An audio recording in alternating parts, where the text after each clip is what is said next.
Welcome back to Steele and Vance. This video, everybody saw it from 2019. This is an Indigenous grandfather named Maxwell Johnson and his granddaughter Tori being arrested outside of a BMO bank after allegations that they were using false ID, which proved to be not true. But the officers cuffed them. The Heiltsuk Nation really upset about it, as they should have been. And this week, there was supposed to be an apology ceremony in Bella Bella. The VPD showed up, the VPD police board showed up, the two officers who did the arrest did not show up. And that's the problem.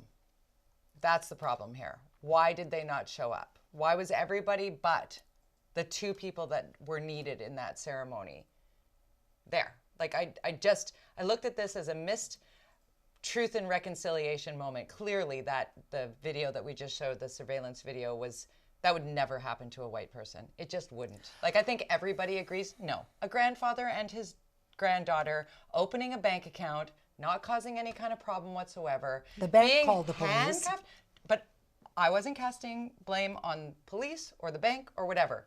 The whole scenario would never have happened to a white person. I thought you meant the handcuffing part. No. I believe what's kind of, we could go on many different tangents of how there is privilege associated with how this would have been handled differently had it not been a First Nations person, had it not been a person of color. I say to this as an entitled white woman, I'm astonished, I'm disappointed, I'm embarrassed by that happening at all. And then for these officers, who I'm sure work very, very hard, are committed to doing what is asked of them to serve and protect, I feel they should have been there. Because this is how this nation moves forward. We need to listen. We need to be humble learners. And this apology ceremony cannot happen. This nation cannot move forward. Yeah, and you have some audio of that too. Listen to this. Derek, would you mind playing? Have a listen. There's no going back. In order for us to move forward, we've got to do it together. In the unfortunate circumstances, we can't do that tonight. For the reasons of two people that are absent. And a piece of this is you cannot send somebody in the stead of the people involved. It has to be the people. These two people had to be present. And it could be put to bed for this nation to heal and move forward. It could have been just done. Now we're still talking about it. We don't need to be talking.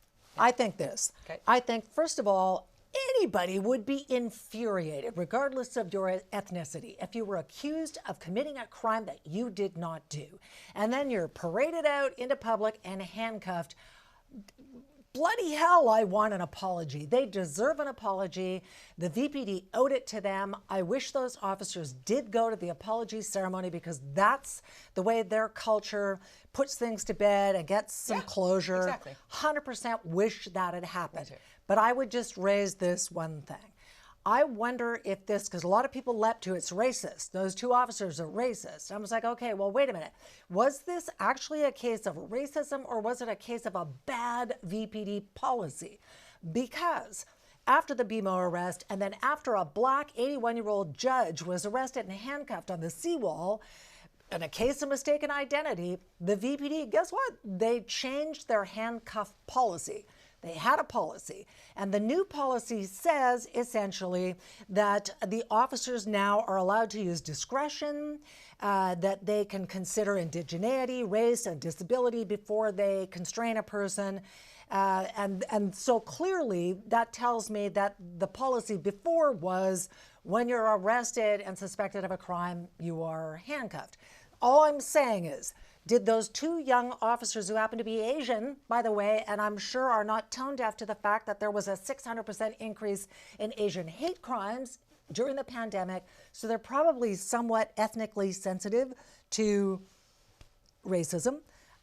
Those are a lot of, sorry, go ahead. All I'm saying is that I wonder if these two officers felt scapegoated by a bad policy. They were trained to handcuff people in that circumstance.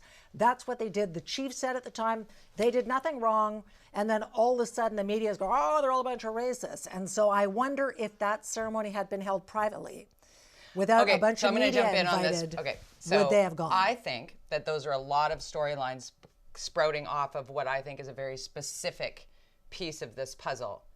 In this moment, this nation needs this to move forward. And where we are in this moment of being open, humble learners with our hands raised, saying, tell us what we can do better, this was not an example of doing better. No, I agree. And I believe that if it was a case of bad policy, then that lands on the chief and the executive and the Vancouver Police Board, and they all were at the ceremony.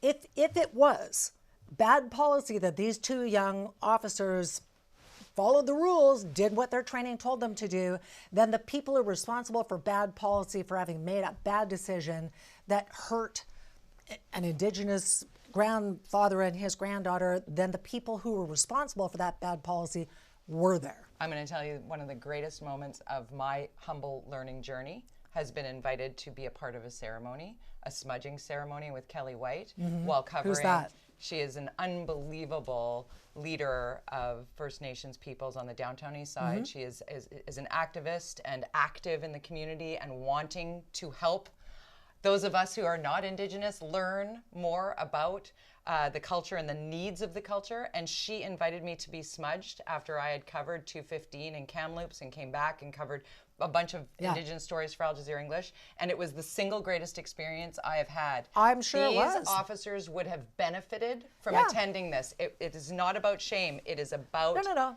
I'm just saying. That's all I'm saying. There's more sides to the story. That's but my I side. agree. It's too bad they were not there. Coming up next on Steele and Vance, grocery prices crazy, ridiculous agree on these this. days. Are Canada's grocers gouging consumers? An inquiry aims to find out. The food professor joins us next from Halifax.